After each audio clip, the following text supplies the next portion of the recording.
anak yang diarahkan kepada kejahatan. Kita punya anak kita sekolahkan sekolah maksiat. Kita punya anak kita arahkan untuk berbuat kemaksiatan, sehingga anak menjadi ahli maksiat. Begitu kita mati, anak yang kita didik dengan pendidikan maksiat ini akan selalu mengalirkan azab kepada orang tuanya di alam kuburnya. Na'udzubillah min dzalik. Hadirin hadirat yang dimuliakan Allah. Jadi hati-hati menyekolahkan anak. Jangan sampai anak kita disekolahkan justru akan mendatangkan azab kepada kita di alam kubur nanti.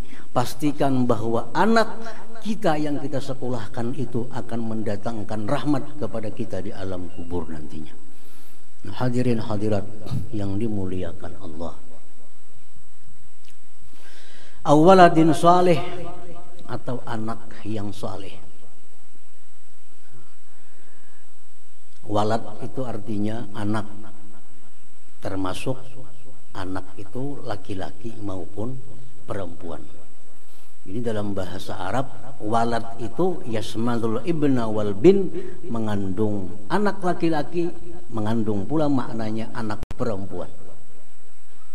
Sama ada anak laki-laki yang kita didik sehingga menjadi laki-laki yang saleh, atau anak perempuan yang kita didik sehingga menjadi perempuan yang salihah. Nah, kalau dia mendoakan kita sudah di alam kubur, kita akan dapat rahmat, dapat ketenangan, kelapangan dari Allah Subhanahu wa taala berkat anak yang saleh tadi. Hadirin hadirat yang dimuliakan Allah. Di zaman jahiliyah, sebelum Rasulullah diutus oleh Allah menjadi rasul, orang-orang jahiliyah ini sangat tidak suka, sangat kada nyaman apabila diberi Tuhan anak itu bini-bini. Bila beranak bini-bini, sedihnya luar biasa, bahkan semacam aib.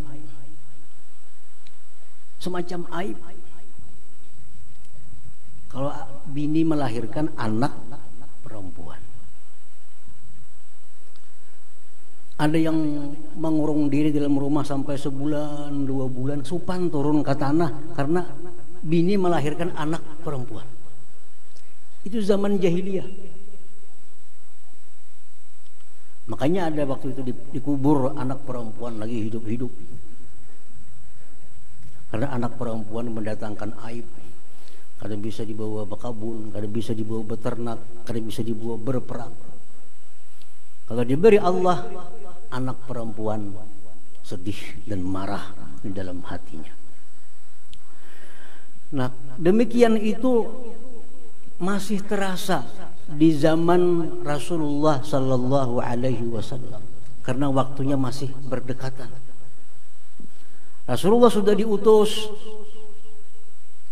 masyarakat sudah banyak yang masuk Islam, tapi sahabat-sahabat Nabi yang Islam ini begitu mendengar istrinya melahirkan anak perempuan, sedih, masih tabawa cara jahiliyah. Nah, sehingga Allah Subhanahu wa taala menurunkan ayat di dalam Al-Qur'an, wa idza busyira ahaduhum bil untha dhalla wajhuhu muswadda wa huwa kazim. Ujar Tuhan, bila dikabarkan kepadanya istrinya melahirkan anak perempuan, wajahnya berubah menjadi hitam, menahan marah. Nah, perilaku ini berlaku sampai ke masa Nabi kita sallallahu alaihi wasallam. Sahabat-sahabat sampai demikian. Kalau dapat kabar anak perempuan sudah sedih, malu. Nah, akhirnya Rasulullah sallallahu alaihi wasallam menyampaikan sebuah hadis yang diriwayatkan oleh Imam At-Tabarani. Ujar Nabi, man kana lahu ibnah fa'addabaha fa'ahsana ta'dibaha wa gazaha fa'ahsana ghidaaha wa asbagha 'alaiha minan ni'mati allati asbagha Allah 'alaihi kana lahu man'atan wa sitran minan nar. Ujar Nabi, barang siapa ada mempunyai anak perempuan, siapa ada mempunyai seorang anak perempuan, lalu anak perempuan itu dididiknya dengan pendidikan yang bagus, diberi makan dengan makanan yang bagus, dia berikan nikmat Allah kepada anak perempuan itu sebagaimana Allah berikan nikmat kepadanya, maka anak perempuan tadi menjadi dinding baginya terhadap api neraka nanti di hari kiamat. Hadirin hadirat yang dimuliakan Allah. Ada hadis lain yang menyatakan Rasulullah SAW bersabda, siapa yang ada mempunyai 2 anak perempuan, dia didik sehingga menjadi anak yang salihah, ujar Nabi, aku jamin dia masuk surga. Ini sebagai hiburan, jangan sampai lagi sahabat-sahabat Nabi itu tabawa perilaku jahiliyah. Bila anak perempuan itu dianggap satu musibah, dianggap sesuatu aib. Padahal sebaliknya, bahwa orang yang punya anak perempuan sampai 2 orang, dia didik pendidikan yang bagus, orang ini akan dijamin Rasulullah SAW masuk ke dalam surga Allah Subhanahu wa ta'ala. Nah, hadirin hadirat yang dimuliakan Allah, anak laki-laki kan dijamin Nabi. Orang bisa anak laki-laki 5 ada dijamin Nabi masuk surga. Tapi kalau bisa anak perempuan 2 dijamin Nabi masuk surga, asal dididik pendidikan yang baik sehingga menjadi perempuan yang salihah. Hadirin hadirat yang dimuliakan Allah. Tugas orang tua untuk anaknya agar jangan sampai orang tua ini menjadi orang tua yang durhaka kepada anak. Jadi bukan hanya anak yang bisa durhaka kepada orang tua, tapi orang tua pun bisa durhaka kepada anak. Kalau orang tua ini tidak melaksanakan hak-hak anak yang ada pada orang tua. Banyak hak-hak anak yang ada pada orang tua. Disimpulkan ada 5. Yang pertama, ayyuhassin asmah, bahwa dia membaguskan namanya. Nah, ini hak anak terhadap orang tua. Orang tua ini harus mencarikan anak itu nama yang bagus. Nama yang bagus, nama yang diridhai oleh Allah.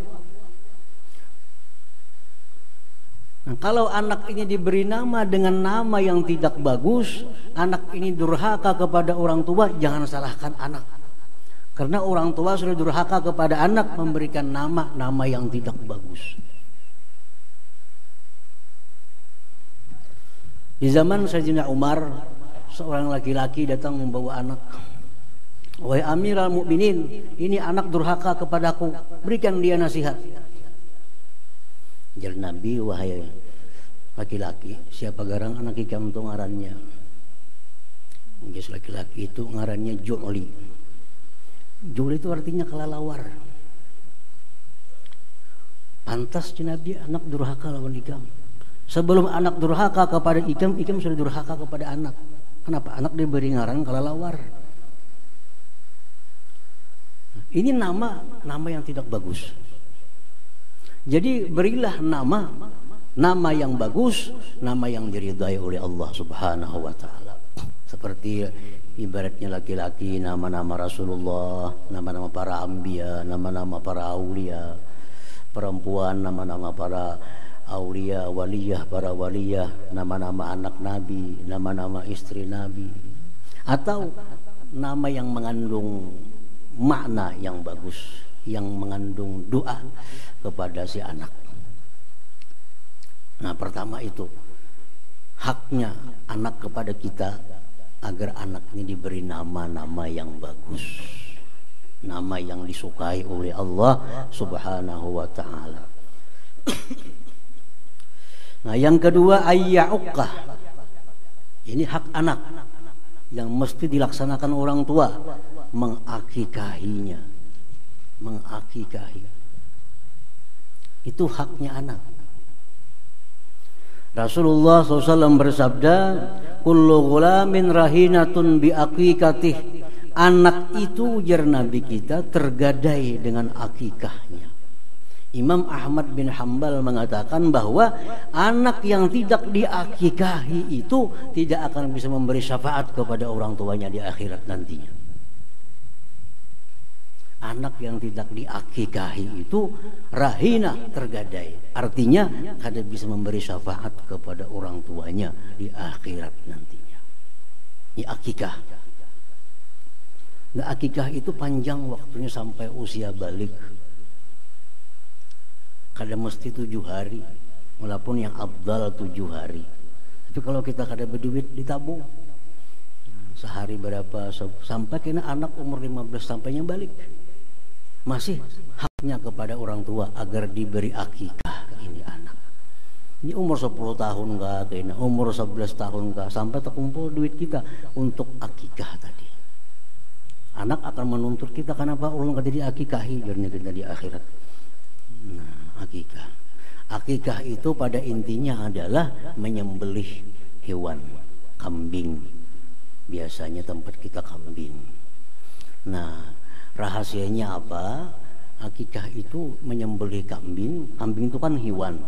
Nah, dengan harapan sifat kebinatangan yang ada pada anak ini tersembelih. Manusia ada sifat kebinatangan, kita ada sifat kebinatangan. Dengan akikah itu harapannya anak ini kada punya sifat kebinatangan lagi, macam rakus, sifat binatang, makan hak orang lain. Kambingnya kada tahu pun siapa makannya. Nah, supaya itu jangan sampai terjadi pada anak kita. Itu inti daripada akikah tadi. Karena digundul rambutnya, ditimbang dengan emas, disedekahkan emas. Artinya apa? Supaya anak ini punya hati seperti emas. Nah, semua itu ada makna kebaikan yang kembali kepada diri anak. Bila kada dilakukan, nah itu anak akan menuntut kepada orang tua, karena itu haknya si anak. Nah, akikah. Yang ketiga, ayu addibah. Nah, mendidiknya, memberi pelajaran. Anak yang tidak dididik dengan pendidikan agama sehingga jadi anak yang jahat, anak yang fasik, di akhiratnya kada hakun masuk neraka. Kada hakun masuk neraka. Sebelum mencari abah, mana abahku ujarnya? Di malaikat abah ikam tuh di lawang surga sudah masuk. Jangan masuk surga abah, iringi ke neraka. Kenapa? Karena ulun jadi ahli maksiat karena kada diberi pendidikan agama. Ini haknya anak. Dilajari cara wudu, cara sembahyang, cara berjual beli. Ini haknya anak. Nah, orang tua punya kewajiban untuk mendidik anak kepada yang demikian itu. Kalau kada dididik, anak ini kena jadi ahli maksiat, dia akan menyirit orang tua masuk ke dalam api neraka bersama-sama si anak itu. Yang keempat, ayyum fiqah, memberikan nafkah. Anak itu kewajiban orang tua memberikan nafkah sesuai dengan kemampuan yang diberikan oleh Allah Subhanahu wa taala. Nah, makanya naik haji kada wajib kalau yang ditinggali kada ada ungkos menafkahi anak. Orang naik haji di rumah tinggalkan anak, ungkos kada ditinggali, kada wajib naik haji itu, karena menafkahi anaknya satu kewajiban. Orang naik haji itu wajib kalau nafkah di rumah sudah cukup untuk membiayai kehidupan anak-anak kita itu. Nah, yang kelima, yang terakhir, ayyuzawwijah, bahwa dia mengawinkan anaknya. Itu hak anak terhadap orang tuanya. Jadi tugas orang tua terhadap anak, satu, membaguskan nama. Pilih nama anak, nama yang disukai Allah dan Rasul. Yang kedua, berikan akikah kepada anak agar sifat kebinatangan hilang dalam dirinya. Yang ketiga, berikan dia pendidikan yang baik. Yang keempat, nafkahi dengan nafkah yang halal. Yang kelima, kawinkan dia kalau sudah sampai usia untuk kawin. Nah, hadirin hadirat yang dimuliakan Allah, mudah-mudahan Allah jadikan anak-anak kita, zuriat kita, zuriat yang salihah yang diridai Allah Subhanahu wa taala. Wallahul hadi ila siratal mustaqim. Assalamualaikum warahmatullahi wabarakatuh.